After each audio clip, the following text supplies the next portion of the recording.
खरीप हंगामात बियाणे आणि खतांचा काळा बाजार रोखण्यासाठी कृषी विभागानं नागपूर विभागात विशेष मोहीम हाती घेतली आहे। या कारवाईत 1.51 कोटी रुपयाहून अधिक किमतीचे अनधिकृत बियाणं जप्त करून 8 जणांवर गुन्हे दाखल करण्यात आले आहेत। तसंच 3 मेट्रिक टन खत साठाही जप्त करण्यात आला असून 5 जणांवर कारवाई झाली आहे। केळझर येथे शेतीचा युरिया औद्योगिक कामासाठी वापरल्याचं उघडकीस आल्यानं 4 गुन्हे नोंदवले आहेत। अनधिकृत विक्री करणाऱ्यांवर कडक कायदेशीर कारवाई सुरू आहे।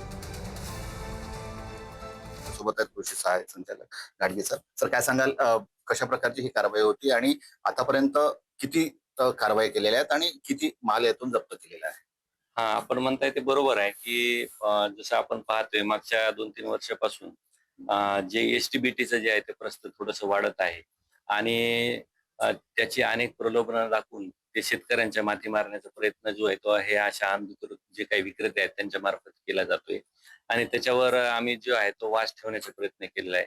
त्याच्यासाठी आपण विभाग स्तरावर जिल्हा स्तरावर जे आहेत ती पथकं ठेवलेली आहेत, जेणेकरून ह्या ज्या सर्व बाबी आहेत याच्यावर आपल्याला वास ठेवता येईल आणि त्या पथकांच्या माध्यमातूनच आपण हे जे काही सर्च चाललेला आहे त्या सर्चच्या माध्यमातून जवळपास विभागामध्ये 8 केसेस आपण दाखल केलेल्या आहेत आणि साधारणतः 13,000 जे पॅकेट्स आहेत आपण या एसटीबीटी कापूसचे तर ते आपण त्या ठिकाणी जप्त केले। त्याची किंमत जवळपास 1.5 कोटी रुपये ही आहे। जो काही अनुदानित खत आहे तो अनुदानित खत हा स्वस्त असल्या कारणानं त्याचा उपयोग जे आहे तो औद्योगिक जे काही औद्योगिक जे काही युनिट्स आहेत त्या ठिकाणी सुद्धा होण्याची शक्यता असते। कारण हा जो आहे 6 ते 6.5 रुपये साधारणतः किलो आपण शेतकऱ्यांना अनुदानावर देतोय, तर तो साधारणतः म्हणजे 40 ते 50 रुपयाच्या रेंजमध्ये किलोची त्याची प्राइस असते, त्याच्यामुळे त्याचा तसा उपयोग होऊ शकतो। तर आपल्या इथं साधारणतः 2 युनिट जे आहेत ते आपल्याला असे सापडले की ज्या ठिकाणी अशा प्रकारे त्याचा विनियोग होत होता आणि त्या ठिकाणी आपण पोलीस केस हे दाखल करण्यात आले आहेत। शेतकऱ्यांना म्हणजे असं आव्हान राहील की कुठलीही निविष्ठ असो, खत असो, बियाणं असो की कीटकनाशक असो,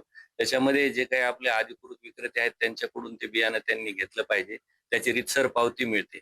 आता एसटीबीटीच्या बाबतीत गेलं तर ह्यांच्याकडे कुठली पावती वगैरे मिळत नाही आणि नुकसान झालं त्याला कुठं पुन्हा क्लेम दाखल करता येत नाही।